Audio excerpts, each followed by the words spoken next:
This SNUGTop third brake light has failed me for the last time. Well, let's see if we can please the Emperor. So this SNUGTop is about 7 years old, and it's been missing some LED segments for a few years.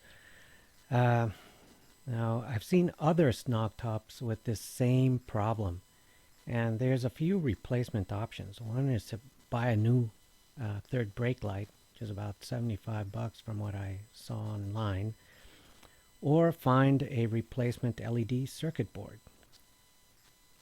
So I decided to go with a second option of trying to fix the LED circuit board, since the red lens is pretty high quality and is in good shape after 7 years.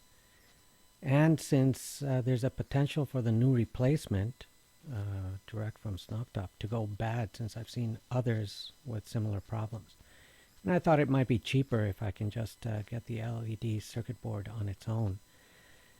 And then if I fix it, then I know exactly how to fix it in case there's a problem again. Okay, so before we continue, quick disclaimer. So this video just shows how I solved this problem. Should you choose to follow what I did, you take full responsibility for any and all consequences of your actions, just as I did.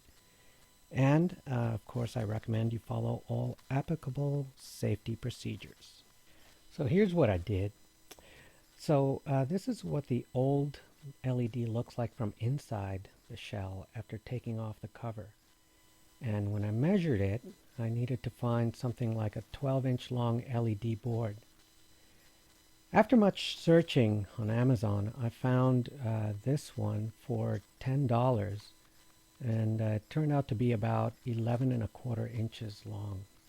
So I took the new LED unit apart by prying off the end caps with a small sharp screwdriver. And I found that the circuit board fit nicely inside the stock LED cover, which was a good sign. Now to the point of no return.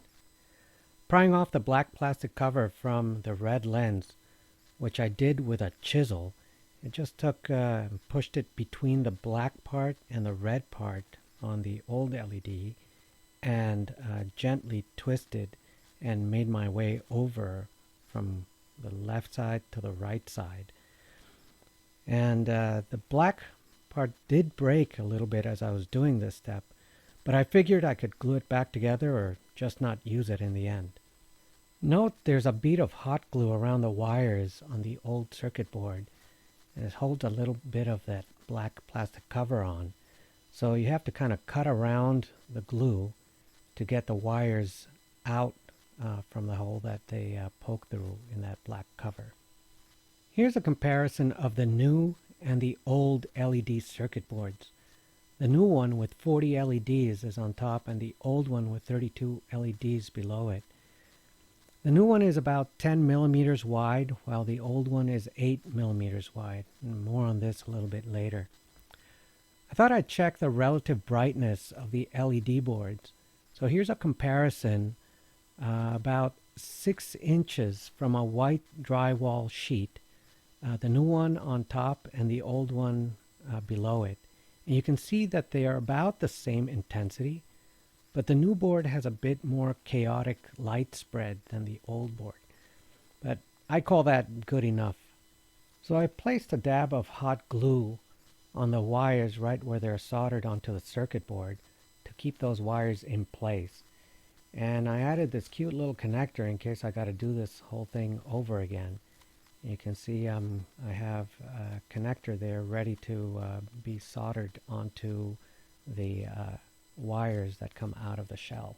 As it turns out, the new 10 millimeter wide circuit boards fits right where the black cover fit, which is nice because it sits flush and it'll shine light directly onto the rear lens that's outside the shell.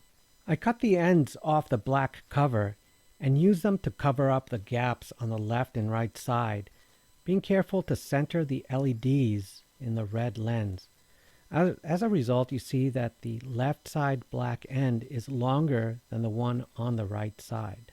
I used plastic glue to glue the black plastic end pieces onto the red lens part. And then I added hot glue dabs in 3 spots to keep the LED board in place. I completed the connection to the shell by soldering the wires to those coming out from the shell, and then using heat shrink to insulate it all.